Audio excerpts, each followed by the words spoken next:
बड़ी important topic की बारी आ गई है।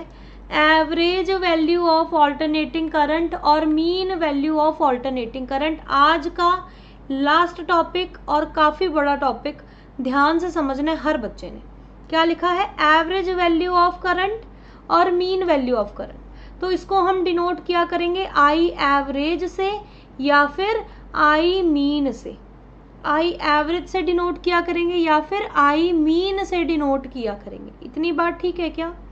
तो आई एवरेज क्या होता है ये हमने फाइंड करना है। एक बात बताओ, ये मेरे पास करंट है लाइक दिस, ये पॉजिटिव साइकिल, ये नेगेटिव साइकिल, ये टाइम टी, ये करंट आई, ये यहाँ से लेकर के यहाँ तक मेरे पास एक फुल साइकिल होती है। फुल साइकिल के लिए क्या कोई बच्चा बता सकता है एवरेज करंट की वैल्यू कितनी होगी? भाई इसकी वैल्यू है 0। Very good Shubhpreet. क्यों 0? क्योंकि जितना ये पॉजिटिव में चला उतना ही तो ये नेगेटिव में चलेगा, है ना? जितना पॉजिटिव में चला उतना ही ये नेगेटिव में चलेगा। तो भाई वो पूरा का पूरा एवरेज आउट होकर के कितना हो गया? 0 हो गया। इसलिए हमें याद रखना है कि आई एवरेज या आई मीन फुल साइकिल के लिए कितना हो जाता है? 0 हो जाता है। ठीक है ना? ठीक है। तो अब मतलब कि हम एवरेज वैल्यू ना निकालनी सीखें, नहीं, हम हाफ साइकिल के लिए सीखेंगे। So we are going to learn how to calculate I average और I mean for half cycle. और हाफ साइकिल का क्या मतलब है? टाइम कितना रहने वाला है हमारे पास? टाइम रहने वाला है फ्रॉम 0 टू t/2। कितना टाइम रहने वाला है? 0 टू कैपिटल t/2 रहने वाला है। इतनी बातें ठीक लगी? तो इसकी डेरिवेशन स्टार्ट करने से पहले इसकी छोटी सी डेफिनेशन लिख लेते हैं। डेफिनेशन क्या है पहले समझा देती हूँ। देखो, अगर मेरे पास ये एक छोटा सा कंडक्टर है, मैंने सेम कंडक्टर 2 बार यूज किया है, ठीक है? इस कंडक्टर के साथ मैंने पहले लगाया डीसी सोर्स, ठीक है? फिर मैंने इस कंडक्टर के साथ लगा दिया एक एसी सोर्स। ये रहा एसी सोर्स, ये है मेरे पास कंडक्टर, और एक ये है मेरे पास कंडक्टर, ठीक है ना?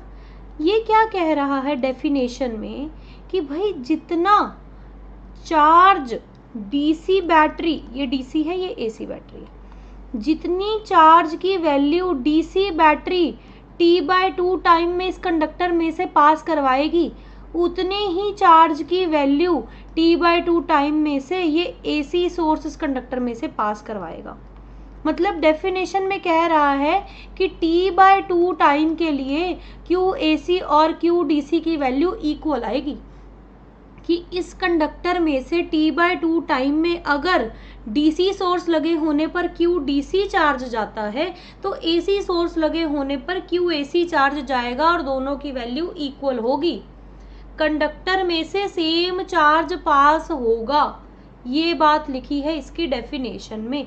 क्या इसके वर्ड्स लिख दूं, लैंग्वेज लिख दूं, अगर आपको ये बात समझ में आ गई तो इसकी डेफिनेशन लिख लेते हैं। Mean value of AC, mean value of AC मतलब of alternating current over half cycle, over half cycle is that value of direct current which will send equal amount of charge in a circuit in half cycle time। In half cycle time कितना होता है half cycle का time? That is t/2 as is sent by given AC source in the same circuit in the same time, in the same circuit in the same time। Am I clear बच्चों? बताइए क्या इतनी बात सभी को समझ में आ गई? मतलब कितने टाइम में? t/2 टाइम की ही बात की हुई है। ये रहा कंडक्टर, कंडक्टर के साथ ये रहा डीसी सोर्स, और same conductor, same circuit, same wire, but source अलग। T/2 टाइम ही इसको लगना है, T/2 टाइम ही इसको लगना है, ठीक है ना।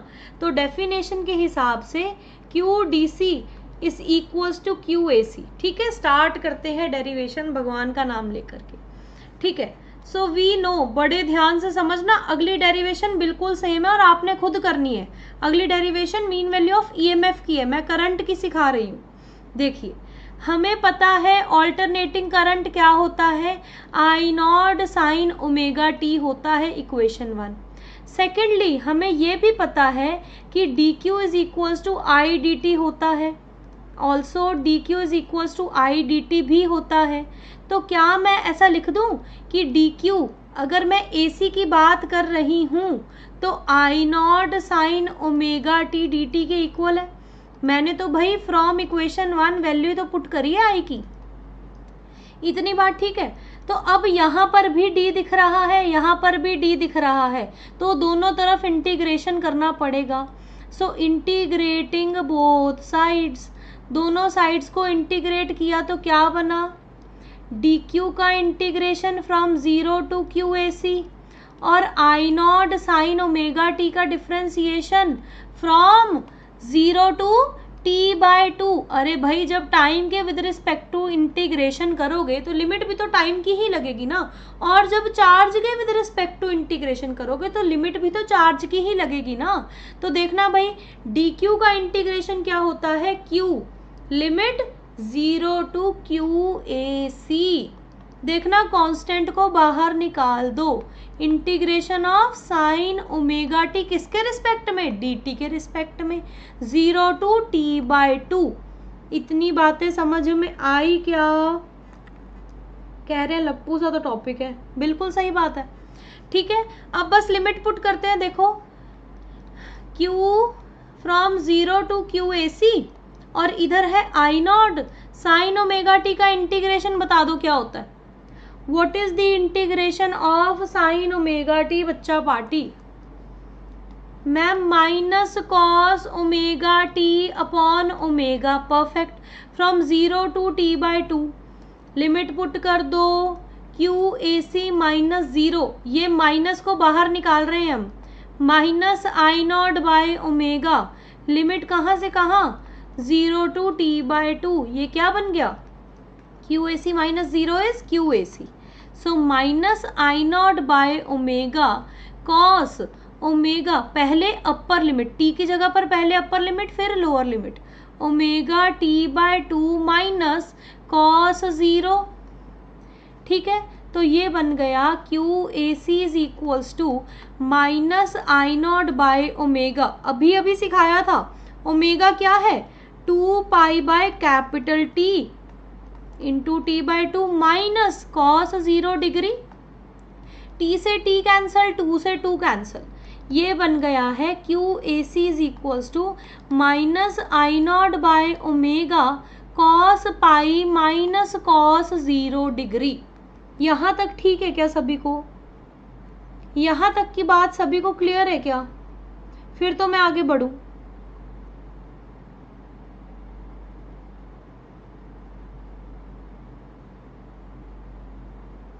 यस मैम, ठीक है। कोई मुझे बता सकता है कॉस पाई की क्या वैल्यू होती है?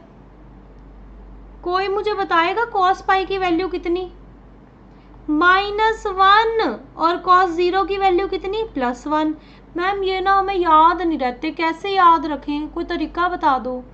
इस टॉपिक के बाद एक तरीका सिखाती हूँ जिससे कभी नहीं भूलोगे कि किसकी वैल्यू कितनी है ना। तो ये आ गया मेरे पास, QAC is equals to, QAC is equals to, just a second, 2 बार CC लिख दिया है, माइनस I0 बाय ओमेगा -1, देखना ये क्या बना, -1, तो मतलब ये क्या आ गया, QAC is equals to minus I0 by omega into -2, minus से माइनस कैंसल, तो 2 I0 बाय ओमेगा किसकी वैल्यू आ गई, QAC की वैल्यू आ गई, इक्वेशन नंबर 2। इतनी बात ठीक है? इतनी बात ठीक है। अब भाई डेफिनेशन में क्या लिखा था, डेफिनेशन में तो उसने Q D C equals to Q A C लिखा था, अभी तक तो सिर्फ क्यू ए सी आया है, अभी हमें क्यू डी सी की भी ज़रूरत है। तो देखो वी नो और we can say that Q D C is that current, that charge which produces current, I mean in time t/2। ये बात तो हम जानते हैं ना, तो हम Q is equals to I T से लिख दें, Q D C is equals to I mean into t/2। कहाँ से लिखा है मैंने ये, Q is equals to I T से लिखा है। ये स्मॉल टी कैपिटल टी का बहुत लोचा है, ये स्मॉल टी और ये कैपिटल टी मैंने हाफ साइकिल वाला टाइम लिखा है, कैपिटल टी फुल साइकिल का टाइम है, स्मॉल टी कैपिटल टी को इंटरचेंज मत करना, दोनों अलग अलग बातें हैं। आई थिंक ये दिख नहीं रहा इधर से, है ना, यहाँ लिख देती हूँ कि ये वाली चीज मैंने लिखी है Q is equal to I into small t से। ठीक है, इतनी बात समझ में आई? ठीक है, तो ये मेरे पास आ गई इक्वेशन नंबर 2। अब डेफिनेशन क्या कहती है कि ये दोनों इक्वेशन नंबर 3, इक्वेशन नंबर 2 और 3 आपस में इक्वल है। ये किसने बोला, डेफिनेशन ने बोला, तो भाई इक्वेट कर दो, इक्वल है तो। अकॉर्डिंग टू डेफिनेशन हम कह सकते हैं कि Q A C is equals to Q D C, या Q D C is equals to Q A C, है ना। तो बस वैल्यू ही तो पुट करनी है। क्यू डी सी क्या आया था, आई मीन इंटू t/2, और क्यू ए सी कितना आया था, 2I0 बाय ओमेगा, है ना।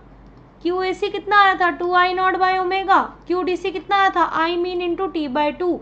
निकालना क्या है हमें, आई मीन। जिसकी वैल्यू निकालनी होती है उसको अकेला छोड़ देते हैं। तो भाई 2I0 बाय ओमेगा तो पड़ा हुआ है, इस t/2 को इधर लेकर जाओ, क्या बनेगा, t नीचे 2 ऊपर। ठीक है ना। अब देखना इस ओमेगा को मैं क्या लिख सकती हूँ, 2 इंटू 2 4 बन गया। I0 बाय ओमेगा को लिखो 2 pi by capital T into T, T से टी कैंसल, 2 से 2 कैंसल, तो आई मीन की वैल्यू आ गई 2I0 by pi. Very important result, very very important result. I mean is equals to 2I0 by pi. Oh my goodness, इतना important formula, इतना important formula भाई, समझ में आई क्या। तो मैं इसको जब सॉल्व करूंगी ना आई मीन को, तो मेरे पास पता है क्या आएगा, 2/22/7 इंटू I0, तो ये बन गया 7/11 I0, मतलब 0.637 I0। तो मतलब आई मीन जो है ना वो 0.637 है, किसका, I0 का, मतलब कि 63.7% है I0 का। मतलब अगर मैं I0 पीक वैल्यू को देखूं तो मीन वैल्यू उसका 63.7% ही है। मतलब ये मेरे पास अगर एक करंट था, ऑल्टरनेटिंग करंट, और ये मेरे पास I0 की वैल्यू थी, तो आई मीन कहीं यहां पर लाई कर रहा था, आई मीन यहाँ कहीं लाई कर रहा था, उसका 63.7% ही है। समझ में आई क्या। आज हमने सीखा कि number 1 I is equals to I0 sine omega t होता है, number 2 E is equals to E0 sine omega t होता है, number 3 omega is equals to 2 pi by t होता है, या 2 पाई न्यू होता है। फिर हमने सीखा कि आई मीन फॉर फुल साइकिल तो 0 होता है, and I mean for half cycle कितना होता है भाई, 2I0 बाय पाई होता है। आज के लिए इतना ही, बाकी बातें करेंगे कल। Average value of alternating EMF हम कल पढ़ेंगे, सेम ऐसी ही वैल्यू आएगी जैसे आज 2I0 बाय पाई आया है, कल 2E0 बाय पाई आएगा। ठीक है ना जी, यस और नो होते हैं। I will see you all tomorrow, same time 9:15 PM। Bye bye. Like the session, comment कर देना जैसे ही सेशन पोस्ट हो जाए, और चैनल को सब्सक्राइब ज़रूर करना और अपने अपने स्टेटस पर भी लिंक लगा देना। See you tomorrow, love you all, good night.